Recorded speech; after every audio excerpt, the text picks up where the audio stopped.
안녕하세요. 반갑습니다. 네, 오늘은 제가 이 부동산 시장의 주간 동향, 그리고 경매 통계, 그리고 지금 부동산 시장의 주요 이슈라고 볼 수 있는 미분양, 그리고 매물 건수 증가, 이런 내용들을 가지고 제가 이야기를 해보도록 하겠고요.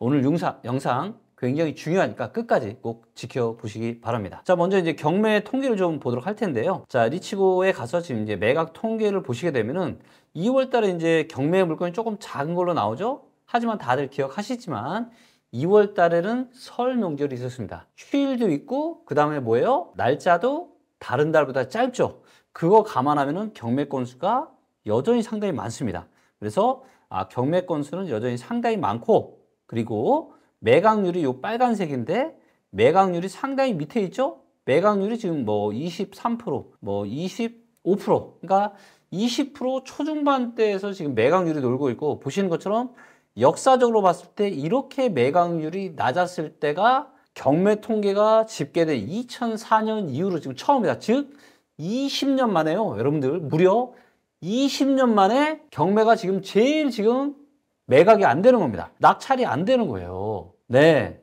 그만큼 지금 부동산 시장이 불황이다. 이런 시기에 그 누가 정말 용기 있게 부동산 시장을 상승을 외치는지, 저는 참 도대체 그분들 어떤 생각을 가지는지 그 논리를 제가 한번 듣고 싶긴 한데, 데이터로 봤을 때는 지금 엄청난, 우리는 또 다른 폭락장이 다시 기다리고 있다라고 저는 판단되고 있고요. 자, 보시는 것처럼 경매 물건 많고 매각은 안 되고 있습니다. 자, 그런데 여기서 뭐 지역별로 다 보실 수도 있고, 자, 제일 이제 많은 게 연립 다세대, 지금 보시는 것처럼 이렇게 증가하고 있고, 이미 2013, 14년 수도권의 부동산 대세 하락장보다 더 많아졌고, 여기도 보시면 매각률이 상당히 낮아졌다가 최근에 조금 올라온 추세죠. 자, 그리고 무엇보다 가장 경매가 많이 나오는 게 뭐예요? 바로 오피스텔 시장입니다. 예, 이 오피스텔 시장은 역사상 최고입니다.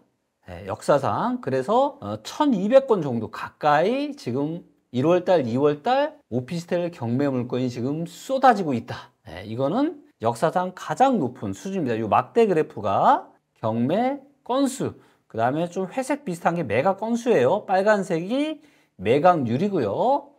몇 채 정도 매각이 됐는지. 그래서 오피스텔 쪽도 굉장히 지금 많이 나오고 있고, 아파트 시장을 한번 보도록 하겠습니다. 아파트는 그렇게 많이 증가는 하고 있지 않죠. 하지만 아파트도 조금씩 지금 증가를 하고 있고요. 자, 여기에 상업용 부동산을 보겠습니다. 지금 눈에 보이시나요? 상업용 부동산 시장이 어떻죠? 계속 지금 경매 건수가 증가를 하고 있습니다. 자, 그럴 때가 언제예요? 바로 이때입니다. 2010년, 11년. 자, 이때처럼 지금 상업용 부동산의 경매 건수가 지속적으로 증가를 하고 있는데, 제가 감히 예상하건대 2011년 이때 고점이 2,500건 정도 됐습니다. 2,500건이 좀 안 되는데, 자, 이때보다 더 많이 증가할 거다. 한번 보시죠. 예, 김기현의 예상대로 상업용 부동산 경매 건수가 정말로 많아지는지, 예, 저도 제가 25년이나 늦어도 26년 정도에는 경매로 서울에 좋은 사옥을 하나 마련을 하는 게 제 목표 중에 하나인데, 보시는 것처럼 일단 경매 건수는 지속 지금 증가를 하고 있다. 자, 그리고 토지를 한번 보도록 하겠습니다. 자, 토지 같은 경우도 경매 건수가 조금씩 증가하고 있고 낙찰률이 떨어지는 거 보이시죠? 그래서 보시는 것처럼 토지도 조금씩 경매가 지금 늘고 있다. 그래서 뭐예요? 시장의 공급이라고 할 수 있는 게 일반 시장도 있지만 경매 시장의 매물도 뭐예요? 부동산 공급이죠. 이런 매물들이 계속해서 지금 증가를 지금 하고 있습니다. 자, 그리고 리치고 앱에 들어가서 우리가 지역별로 지금 거래량과 매물의 양을 한번 보도록 하겠습니다. 이거는 제가 시간의 한계가 있기 때문에 모든 지역을 다 볼 수가 없어요. 근데 이제는 이런 정보는 누구나 다 볼 수 있게, 무료로 보실 수 있게 리치고 앱에 다 만들어져 있으니까 보시면 되고요. 자, 여기에서 시도 크게 보면 이렇게 하시고, 내 디테일한 지역을 보고 싶다 그러면 이렇게 지도를 확장을 시키면 돼요. 그러면 어디라도 다 볼 수가 있습니다. 그래서 일단은 크게 좀 볼게요. 제가 하는 내용만 듣지 마시고 그 원리를 좀 이해하시면 좋겠다. 수도권을 얘기하는 거는 이쪽에 이제 사람이 제일 많이 사니까 어쩔 수 없이 하는 내용 이해해 주시고 관심 있으신 지역 다 클릭해서 보시면 돼요. 자, 여기서 지역에 들어가서 거래를 보시면 됩니다. 거래. 자, 거래를 보니까 요 파란색이 뭐예요? 매물의 양입니다. 즉, 지금 매매가 있고 전세가 있는데 지금 팔려고 내놓은 매물의 양이 지금 얼마나 많은지 적은지를 보여줘요. 자, 그런데 이 매물의 양만 보면 안 되죠. 매물과 거래를 같이 보셔야 됩니다. 매물의 양이 늘어나는데 거래량도 늘어나요. 이거는 나쁘지 않은 신호입니다. 근데 팔려고 하는 매도 물량은 늘어나는데 거래가 없다? 이거는 시장이 굉장히 침체인 거죠. 자, 근데 데이터를 봤을 때 지금 매물이 언제가 제일 많냐? 네, 지금이 거의 제일 많습니다. 서울 몇 채예요? 네, 7만 8천 채 가량 됩니다. 자, 차트 보이시죠? 굉장히 지금 많습니다. 7만 8천 채. 자, 그런데 거래가 다 집계된 게 지금 1월 달 거래 다 집계됐잖아요? 1월 달에도 이제 매물이 7만 5천 건, 거래량이 2,300건 정도 됐습니다. 자, 그러면 7만 5천 채의 매물이 나와 있는데 2,300채가 거래가 됐으면요. 어때요? 몇 퍼센트죠? 네, 37에 21. 3%가량 됩니다. 4%가 안 돼요. 그러니까 나온 매물의 100채 중에 3채 정도만 거래가 됐다는 뜻입니다. 자, 이게 얼마나 거래가 작은 건지 한번 보여드릴게요. 자, 어때요? 이때 2014, 15, 16, 17, 18 이렇게 거래가 지금 이 정도의 거래, 이렇게 작은 거래는요 처음 있는 일이에요. 근 10년 동안요. 그만큼 지금 거래는 없는데 팔려고 내놓은 매물이 지금 꽉 찼다는 겁니다. 자, 이런데 지금 부동산 대세 상승을 이야기한다고요? 나중에 도대체 어떤 이야기를 들으시려고 그렇게 용기 있게 대세 상승을 이야기하는지 그 근거가 저는 뭔지 너무 궁금하네요. 서울이 그렇고요. 자, 인천 보겠습니다. 자, 인천도 어때요? 인천도 매물이 역사상 가장 많죠. 3만 2천 채. 네, 거래 있어요? 거래 없어요. 매물은 느는데 거래는 줄어든다. 이거는 뭐예요? 시장이 불황이다라는 거죠. 자, 여기서 전세가 궁금하다. 전세 눌러보시면 돼요. 자, 전세는 어때요? 거래가 여전히 많죠. 근데 매물이 어때요? 줄어들잖아요. 아, 그러면 전세 시장은 좀 괜찮을 수 있겠다. 이렇게 우리가 생각을 해볼 수 있잖아요. 그렇죠? 네, 그래서 이 매물의 데이터를 볼 때도 반드시 그 지역의 거래량과 매물을 같이 보시면서 이걸 봐야 좀 더 정확한 분석을 하실 수가 있으신 거죠. 그래서 인천 같은 경우는 매매 시장은 여전히 매물이 쌓여 있지만 전세 시장은 매물이 감소하면서 좋아지고 있다. 근데 또 이런 얘기하면 또 이런 얘기하죠. 전세 시장이 좋아지니까 무조건 또 매매 시장이 좋아진다. 이건 아니에요. 전세 시장이 좋아질 수 있어도 매매 시장이 안 좋아질 수 있습니다. 그리고 부동산 시장이 대세 하락기일 때는 사람들이 매매 시장에 관심이 없기 때문에 당연히 전세나 월세로 쏠리기 때문에 수요가 그쪽으로 가니까 전세나 월세가 상승할 수 있는 겁니다. 그러면서 또 다시 갭이 줄어들고 그러면서 또 대세 상승을 할 수 있는 에너지를 쌓아가는 거죠. 네. 자, 경기도도 한번 보겠습니다. 경기도도 보니까 어때요? 네, 매물이 가장 많죠? 14만 건. 야, 엄청납니다. 근데 1월 달 거래가 얼마예요?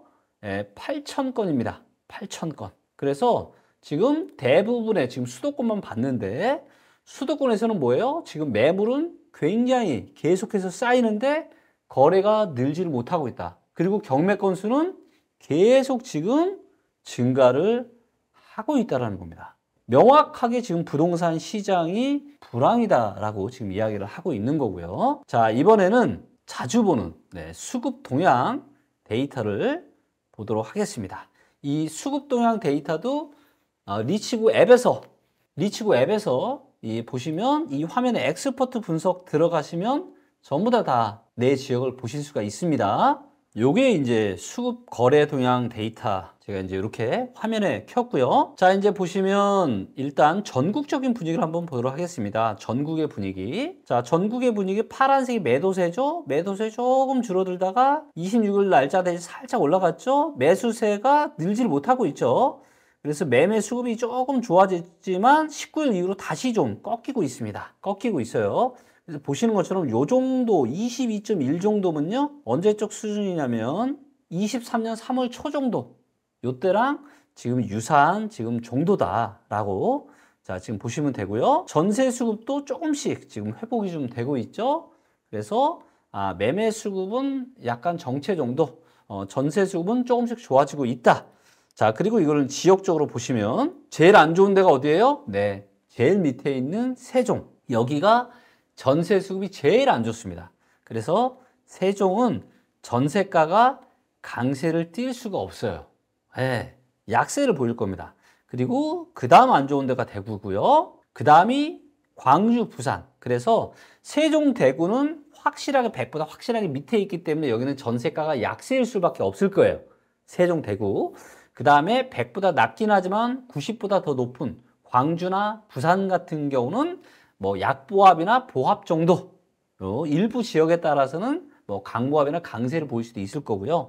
그 다음이 인천, 경기 이런 지역들이죠. 그래서 이 지역들도 100보다 조금 높은 정도. 그래서 이 정도 가지고서는 전세가 아주 강세를 띠기는 힘듭니다. 한번 인천을 눌러볼게요. 자, 인천도 조금 올라갔다 떨어졌다 다시 요즘 조금 올라와서 이제 딱 100입니다. 수요와 공급이 딱 만나는 정도예요. 근데 아까 우리가 전세 매물을 보니까 어때요? 전세 매물이 줄어들죠? 줄어드는 거 확인했죠? 근데 인천의 입주 물량도 이제 아마 줄어들 겁니다. 그렇다고 보면은 전세 수급이 최소한 더 나빠질 일은 없겠다. 근데 여기 인천의 매매 수급이 어때요? 더 치고 올라가나요? 아직은 더 치고 못 올라가고 있죠. 2월 26일에 집계를 해서 그주 금요일 나온 통계 데이터인데 26일은 뭐가 시행됐죠? 정말 가장 지금 부동산 시장에 앞으로 엄청난 영향을 미칠 바로 뭐예요? 스트레스 DSR. 앞으로 금리가 상승했을 경우에 그쵸? 이 충격을 대비하기 위해서 가상금리를 부여하는 겁니다. 그래서 대출 이자가 올라가니까 한도가 줄어드는 거죠. 그리고 대출 이자가 올라가면 스트레스 받죠. 그래서 스트레스 DSR이라고 생각하시면 되고 요게 이제 막 시행이 되는 겁니다. 26일에. 그것도 이제 문을 이만큼 연 거예요. 그래서 1금융권의 주택담보대출 금리만 시행이 된 겁니다. 자, 그리고 2단계가 올해 중순에 시행이 됩니다. 뭐예요? 네, 바로 주택담보대출뿐만이 아니라 뭐예요? 신용대출까지 포함이 됩니다. 자, 이거를 제가 좀 더 자세한 데이터로 보여드릴게요. 왜냐면은 자, 지금 정말로 용감하게 지금 서울에 지금 부동산 시장 대세 상승을 이야기하시는 분들이 계세요. 지금 바닥이다라고. 절대 아니에요. 절대 아닙니다. 자, 왜 그럴 수밖에 없냐? 이 바로 스트레스 DSR의 영향이 또 틀림없이 있습니다. 자, 여기 보시면 자, 24년 6월 잠정입니다. 이거 확정된 거 아니에요. 주택담보대출뿐만 아니라 신용대출까지 제1금융권, 은행권은 포함이 되는 거고요. 이 금융권은 이제 주택담보대출이 들어가요. 자, 그럼 어떻게 돼요? 올해 하반기 6월 달부터는요, 내 대출 한도가 더 줄어들어요. 더 줄어든다. 그리고 기존 대출도 있잖아요. 이것도 갈아타를 뭐하든. 네. 자, 그 다음에 3단계가 올해 말 정도가 지금 시행될 걸로 지금 예상이 되는데, 주택담보대출, 신용대출, 그리고 기타 대출까지 들어갑니다.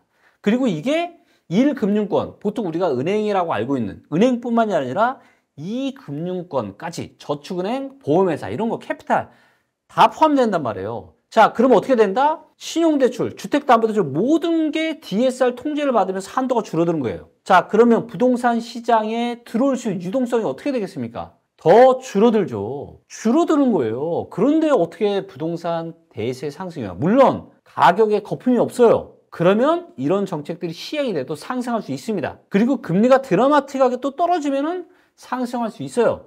하지만 금리가 당분간 급격하게 떨어질 가능성은 별로 없다. 그리고 여전히 상당수 지역들은 거품이 많아요. 이런 상황 속에서 이 스트레스 DSR은 부동산에 더더욱 안 좋은 영향을 미칠 겁니다. 그래서 제가 올해 2024년 부동산 시장을 제가 뭐라고 전망했죠? 바로 상중하죠. 상반기는 고만고만하고 하반기로 갈수록 안 좋아질 거다. 근데 이거를 일부 전문가들 거꾸로 전망하고 있죠. 상저하고 한번 두고 볼까요? 어떻게 될지 한번 두고 보시죠. 자, 그래서 자, 도입 시 대출 한도 번합니다. 자, 5천만 원, 소득이 5천만 원인 차주가 30년 만기 분할 상환 대출을 한다고 가정을 해볼게요. 자, 그러면 변동금리 한도 3억 3천에서 일단은 상반기 3억 1,500으로 1,500만 원 정도 줄어듭니다. 자, 그리고 24년 하반기, 그래서 신용대출까지 포함이 될 경우, 그럴 경우에는 전체 대출 한도가 3천만 원 정도 줄어듭니다. 자, 그리고 25년이 되는, 다 시행되는 거예요. 자, 그럴 경우에는 2억 8천. 그래서 대출의 한도가 내 연봉만큼 줄어듭니다. 네. 그래서 1억 연봉인 사람은 1억 정도, 5천 연봉인 사람은 5천 정도가 줄어드는 거예요. 뭐 포함해서 주택담보대출 플러스 신용대출. 자, 여기에 하나 남은 이 논란거리가 있습니다. 그게 바로 뭘까요? 그게 바로 전세대출 DSR입니다. 전세대출이요. 2010년대 부동산 시장이 끊임없는 대세 상승을 할 수 있었던 아주 큰 요인 중에 하나가 뭐예요? 바로 전세자금 대출이었습니다. 원래 전세자금 대출 없었어요. 근데 이거를 대출을 해준 거죠. 2억 해줬다, 3억 해줬다, 5억 해줬다, 거기에 허그까지 해주고. 그러면서 부동산 시장이 전세가 계속 수요가 왜? 금리도 싸고 대출 막 해주니까. 그래서 전세가가 올라가고 이게 또 매매가를 밀어 올렸던 겁니다. 자, 아직은 확정 지어지진 않았습니다. 이 전세 대출을 스트레스 DSR에 포함시킬 거냐 말 거냐. 왜? 자칫 이거 포함시켰다가는 부동산 시장에 상당한 큰 파장을 미칠 수가 있어요. 그러면 전세도 대출요 쉽지 않아요. 그러면 전세 시장에도 유동성 공급이 줄어든다는 겁니다. 네, 여러분들 진짜요 이런 큰 맥락을 잘 보셔야 됩니다. 제가 24, 25, 26년 엄청난 기회가 오고 있다고 제가 말씀을 드리고 있지만 이게 언제가 될지는 정확히 이런 것들 다 보면서 우리가 맥락을 짚어야 되고, 물론 아주 일부 지역은 지금 벌써 무릎 밑으로 떨어진 지역이 있습니다. 하지만 전반적으로 봤을 때 여전히 거품이 상당히 많은 상황이고, 이렇게 스트레스 DSR까지 지금 시행이 단계적으로 이제 시행이 되면서 한마디로 부동산 시장에 스트레스를 주는 거예요. 그래서 정말로 우리는 조심스럽게 부동산 시장을 봐야 됩니다. 가면 갈수록 상황이 안 좋아질 거예요. 대출 관련해서요. 그래서 지금의 수급 데이터는 26일 스트레스 DSR이 시행된 이후의 결과가 아직 포함되지 않았습니다. 그래서 다음 주에 제가 또 찍을 건데 그 영상 여러분들 꼭 보셔야 됩니다. 꼭 보셔야 돼요. 스트레스 DSR이 과연 수급과 거래 동향이, 물론 아주 이만큼 이제는 시행이 되는 거긴 하지만 그 영향을 꼭 한번 저는 체크를 좀 해봐야 된다. 그렇게 좀 보고 있고요. 서울 한번 보겠습니다. 자, 서울이 지금 매매 수급이 조금 좋아지다가 지금 좋아지고 있나요? 아니요. 더 이상 좋아지지 못하고요. 횡보하고 있습니다. 횡보하고 있어요. 안 좋아지고 있다고요. 근데 만약 스트레스 시행이 된 26일 이후에 3월 달에 데이터가 나오면 과연 어떻게 될까요? 저는 굉장히 궁금합니다. 그래서 여러분들 여전히 수급 상황은 아직은 그만하다. 그리고 지금 전북이 오른쪽 위로 올라가고 있죠? 예, 전세 수급과 매매 수급이 좋아지고 있는 거고, 충북, 강원도 여기는 전세 수급이 전국에서 여전히 가장 탄탄한 지역입니다. 그래서 충북, 강원, 전북은 전세 시장이 대체적으로도 물론 입주 물량이 또 많으면 안 되겠지만 입주 물량이 별로 없다라는 그런 충남 지역들은 전세가가 그래도 상당히 안정화되고 우상을 하지 않을까 그렇게 좀 보고 있습니다. 자, 그래서 이제 수급 상황을 놓고 보면은 일단 세종, 대구, 광주, 부산은 매매나 전세 수급 여전히 안 좋고요. 상당히 별로입니다. 그 다음에 인천, 경기, 뭐 대전, 경북, 전남, 충남 뭐 이 정도까지는 고만고만하다. 그나마 전북, 강원, 충북 이 정도가 그나마 전국적으로는 괜찮다. 네, 이 정도 보시면 되고요. 자, 거래 동향을 한번 볼 텐데요. 거래가 얼만큼 늘어났는지. 자, 보니까 거래가 제주도 곤두박질 쳤죠. 밑으로만. 즉, 제주도에 지금 전세 거래가 완전 꼬꾸라지고 있다. 네, 그래서 보시면 완전 꼬꾸라졌네요. 자, 그 다음이 세종도 전세 거래 이렇게 좀 내리고 매매 거래가 아주 약간 늘어났네요. 아주 약간. 자, 그 다음에 서울 볼까요? 서울은 매매 거래 다행히 늘고 있습니다. 늘었어요. 2월 달에 점진적으로 지금 서울의 매매 거래가 조금 늘었지만 여전히 매매 거래가 많다라고 볼 수는 없는 거죠. 평균보다 여전히 살짝 미치죠. 그 다음에 전세 거래도 조금씩 잘 늘어나고 있고요. 그래서 서울의 매매 전세 거래, 그래도 거래가 조금 늘어나는구나. 아마 이런 것들이 실거래로 또 반영이 될 겁니다. 자, 그 다음에 인천 같은 경우도 거래가 좀 늘다가 2월 말에 조금 하락을 했고요. 전세 거래 여전히 살짝 빨간불 들어왔죠. 전세 거래는 조금 이렇게 활발해진 상황이다. 네, 그래서 이렇게 한번 훑어봤고요. 자, 그리고 이제 우리가 부동산 시장에 또 파악을 제대로 하려면은 미분양 데이터를 좀 보셔야 되는데, 자, 지금 상황이 별로 지금 안 좋은 쪽으로 지금 가고 있어요. 자, 여러분들 이제 보시면 요 차트가 이제 바로 전국의 미분양 아파트 차트입니다. 네, 보시면 23년 2월 달에 고점을 찍고 미분양이 10개월 연속 하락을 했어요. 그러면서 미분양이 계속 줄어드니까 그만큼 뭐예요? 이 미분양된 걸 누군가가 줍줍 해갔다라는 거죠. 그러면서 이런 돈들은 다행히 시행사나 시공사로 흘러 들어갔을 거고, 그래서 부동산 PF에 대한 어떤 우려가 좀 잠잠해졌는데, 이게 다시 12월 달, 1월 말에 보니까 미분양이 다시 지금 2개월 연속 증가를 하고 있습니다. 자, 여러분들 기억하시겠지만 22년에 하반기 엄청난 폭락장이 왔었는데, 이때 어때요? 미분양이 7월, 8월, 9월 달부터 9월, 10월, 11월, 12월 쭉쭉쭉 늘어나면서, 물론 시장이 안 좋으니까. 근데 다시 미분양이 늘어난다는 얘기는 뭐예요? 시장 분위기가 지금 다시 지금 얼어붙고 있다. 그래서 지금 총선 전에 지금 어떻게 해서든 좀 문제 안 터지게 최대한 하려고 하고 있는데, 벌써 지금 12월, 1월 계속 미분양이 증가하고 있고, 미분양이 이 상태로 몇 개월 더 증가를 하잖아요. 당연히 부동산 PF에 상당히 안 좋은 영향을 미치게 될 겁니다. 그래서 이게 정말 상황이 심각해질 수 있다. 절대 뭐다? 대세 상승 신호탄이 아니에요. 우리가 23년 1월 달에 뭐예요? 특례 보금자리, 특례 1월 3일 부동산 대책 나오면서, 그러면서 시장 상황이 좋아지면 미분양이 줄었잖아요. 근데 지금 뭐예요? 지금은 신생아 특례 했는데 뭐다? 미분양이 지금 다시 증가하고 있다. 시장 상황이 별로 좋지 못하다라는 겁니다. 자, 그러면 지금 시장이 제일 좋다라고 하는 서울 볼까요? 자, 서울도 여러분들 미분양이 23년 6월에 1181채로 고점 찍고 줄어들다가 다시 지금 증가하고 있어요. 서울마저도 지금 미분양이 다시 증가를 하고 있습니다.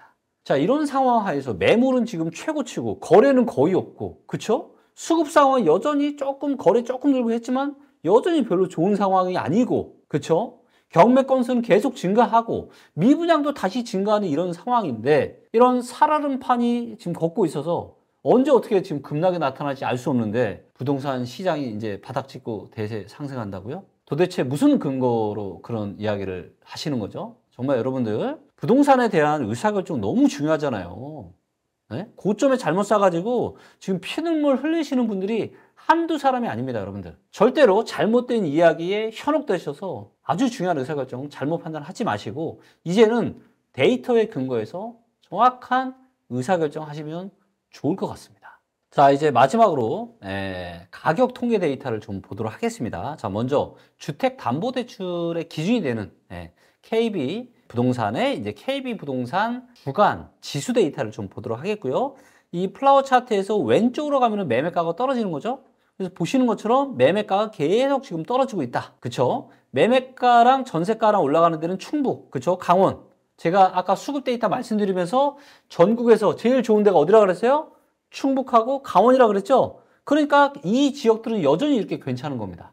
나쁘지 않은 거예요. 자, 근데 서울은 왼쪽으로 가면서 위로 올라가죠? 이거는 뭐예요? 네, 바로 전세가만 지금 올라간다. 매매가는 떨어지는데. 서울 눌러볼게요. 서울 매매가 떨어지고 전세가는 계속 올라가고 있죠. 자, 그리고 세종 같은 경우도 지금 매매, 전세 다 떨어지고 있고요. 대전 같은 경우는 매매가는 떨어지는데 전세가는 여전히 올라가고 있다. 네, 대구가 지금 아까 우리가 수급을 봐도 대구, 부산, 세종 이런 데가 제일 안 좋았죠? 대구 지금 매매 전세 계속 떨어지고 있고요. 부산도 매매 전세 계속 떨어지고 있습니다. 자, 인천 볼까요? 자, 인천은 긍정적인 신호가 나타나고 있습니다. 뭐예요? 전세가가 올라가고 있습니다. 매매가는 지금 떨어지고 있는데, 그리고 인천에 우리가 매물을 보니까 어때요? 인천에 매매 매물은 많은데 전세 매물이 줄어든다고 했잖아요. 자, 그러면 인천의 전세 시장은 앞으로 강세를 보일 수도 있다. 그렇죠? 물론 더 정확하게는 입주 물량을 또 데이터를 우리가 봐야 되겠지만, 자, 일단 KB 부동산 데이터를 봐. 근데 너무 느리잖아요. 자, 그래서 그런 단점이 있기 때문에 보완을 하기 위해서 좀 더 실거래가 빨리 반영된 한국 부동산 지수 데이터를 보겠습니다. 자, 이걸 봤더니 세종이 지금 눈에 띄죠. 매매가, 전세가 계속 지금 하락하고 있고요. 여기서도 대구와 부산이 계속 하락하고 있죠. 그래서 현재 데이터로 봤을 때 전국에서 가장 안 좋은 지역은 어디냐? 세종과 부산과 대구다. 자, 그 다음에 서울을 보겠습니다. 자, 서울은 매매가 계속 떨어지고 있죠. 매매가가 23년 12월 달부터 떨어져 지금 계속 떨어지고 있고, 전세가는 올라가고 있는데 요 막대 그래프가 증감률이거든요. 증감률. 근데 증감률이 어떻게 돼요? 계속해서 떨어지고 있죠. 즉 전세가 상승률이 한국 부동산 데이터는 계속 떨어지고 있다는 겁니다. 도대체 누가 서울에 입주 물량 많다고 전세 대란 온다고 난리 법석을 떠는 거죠? 전세 대란 없습니다, 여러분들. 전세가가 강세를 보이고는 있지만 뭐예요? 이렇게 지금 증감률이 떨어지고 있다. 자, 전세 대란이 어느 정도인지를 제가 한번 2020년을 제가 데이터를 한번 보여드릴게요. 한국 부동산원의 매매가와 전세가 이 전월 대비 증감률입니다. 전주 대비. 그래서 보시는 것처럼 이렇게 그래서 지금은 꽤 높긴 하지만 지금 줄어들고 있는 거죠. 상황이 좀 줄어들고 있다. 그래서 엄청난 지금 전세 지금 대란까지는 아니다. 자, 그리고 요거를 한국 KB 부동산 데이터로 다시 한번 보여드릴게요. 자, KB 부동산 데이터로 보니까 또 한국 부동산이랑 다르죠. 왜냐하면 이게 각각의 통계를 내는 기준과 이런 게 다 다르다 보니까 그런 거예요. 자, 근데 전세는 이게 좀 더 정확한 것 같은데 보시면 어때요? 전세가가 이렇게 폭등을 했었잖아요. 근데 지금 이 전세 상승의 크기가 이전보다 매우 작아요. 매우 작습니다. 그래서 그렇게 엄청나지 않다. 그리고 AI 통계가 드러난 리치고 시세로 좀 보도록 할게요. 자, 이게 이제 서울의 지금 리치고 시세인데요. 자, 이제 보시는 것처럼 11월 달, 그러니까 10월 달부터 거의 이제 보합 정도 매매가가, 그리고 23년 11월, 12월 두 달 연속 하락하다가 1, 2월 달은 지금 강보합 정도 하고 있는 거고, 전세 같은 경우도 지금 증감률이 1월 달부터 급격히 떨어졌죠? 그래서 지금은 그냥 강보합 정도 하고 있는 걸로 리치고 지금 AI 시세로는 그렇게 지금 보여지고 있다라는 겁니다. 자, 그래서 최근만 다시 리치고 시세로 좀 보여드릴게요. 리치고 시세의 장점이 그 누구보다 빠르게 우리가 실거래 흐름을 파악을 할 수가 있기 때문에, 자, 그래서 자, 보시면 이렇게 보니까 가장 많이 떨어진 것이 세종이죠. 자, 그래서 여기서 요 증감률을 보여드릴게요. 지금 충북, 충남, 전북, 강원, 그나마 여기가 좀 덜 떨어졌고, 세종이 지금 매매가가 4% 넘게 떨어졌습니다. 그 다음이 제주도, 그 다음 서울, 그 다음 대전, 그리고 전세가도 울산, 서울, 충북, 인천 이 정도 빼놓고는 세종 많이 떨어졌고, 전남, 경북. 그래서 이렇게 지금 거의 대부분의 지역들이 지금 매매가가 거의 다 여전히 떨어지고 있다. 즉 여전히 지금 별로다. 그나마 제가 뭐라 그랬어요? 24년은 중간 정도, 상중하자다. 본게임은 언제다?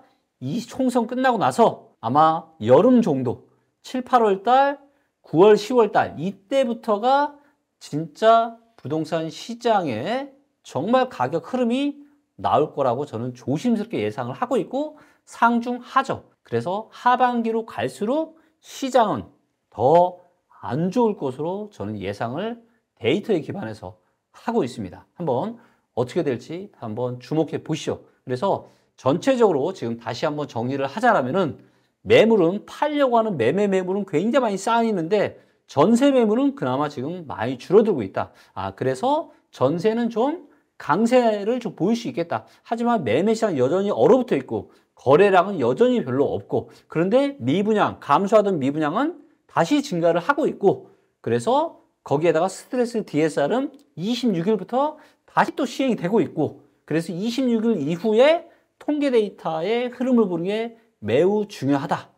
그리고 시장은 결국은 24년은 상중 하저가 될 가능성이 높다. 이렇게 정리를 해볼 수 있겠습니다. 여러분들의 어떤 이런 댓글과 좋아요, 구독은 영상을 제작하는 데 큰 힘이 되고 있습니다. 고맙습니다.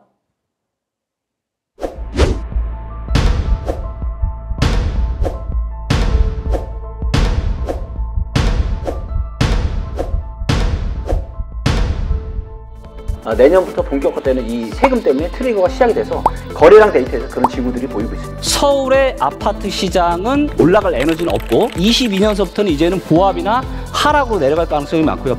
10년에 한 번 정도 있을까 말까 절호의 매도 기회가 왔다.